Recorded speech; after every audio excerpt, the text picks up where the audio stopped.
BZ કૌભાંડ કેસમાં થયા મહત્વના ખુલાસા। 6000 કરોડથી વધુનું આ કૌભાંડ છે। સીઆઈડી ક્રાઇમે આ કેસમાં 6 આરોપીઓની ધરપકડ કરેલી છે। તમામ આરોપીઓએ કોર્ટમાં જામીન માટે અરજી કરી।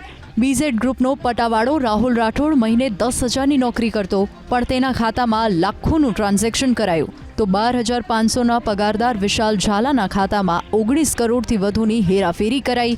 7,000ના પગારદાર સંજય પરમાર, દિલીપ સોલંકી અને આશિક ભરથરીના ખાતામાંથી લાખોના ટ્રાન્ઝેક્શન થયા। તો બીઝેડના Growmore group of ઇન્સ્ટિટ્યુશનના campus director અને સીએ રિષિત મહેતાને પૂછપરછ માટે સીઆઈડી ક્રાઇમ ખાતે લઈ જવાયા। બીજી બાજુ બીઝેડ ગ્લોબસ એજ્યુકેશન કેમ્પસના કર્મચારીઓને છેલ્લા 1 મહિનાનો નથી મળ્યો પગાર, કારણ કે બેંક એકાઉન્ટ થઈ ગયા છે ફ્રીઝ। બીઝેડ કૌભાંડ કેસમાં થયા મહત્વના ખુલાસા। 6000 કરોડથી વધુનું આ કૌભાંડ છે। સીઆઈડી ક્રાઇમે આ કેસમાં 6 આરોપીઓની ધરપકડ કરેલી છે। તમામ આરોપીઓએ કોર્ટમાં જામીન માટે અરજી કરી। બીઝેડ ગ્રુપનો પટાવાળો રાહુલ રાઠોડ મહિને 10,000ની નોકરી કરતો, પણ તેના ખાતામાં લાખોનું ટ્રાન્ઝેક્શન કરાયું। તો 12,500ના પગારદાર વિશાલ ઝાલાના ખાતામાં 19 કરોડથી વધુની હેરાફેરી કરાઈ।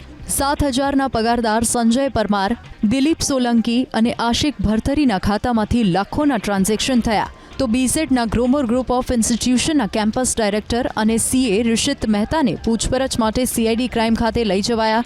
બીજી બાજુ બીઝેડ ગ્લોબસ એજ્યુકેશન કેમ્પસના કર્મચારીઓને છેલ્લા 1 મહિનાનો નથી મળ્યો પગાર, કારણ કે બેંક એકાઉન્ટ થઈ ગયા છે ફ્રીઝ।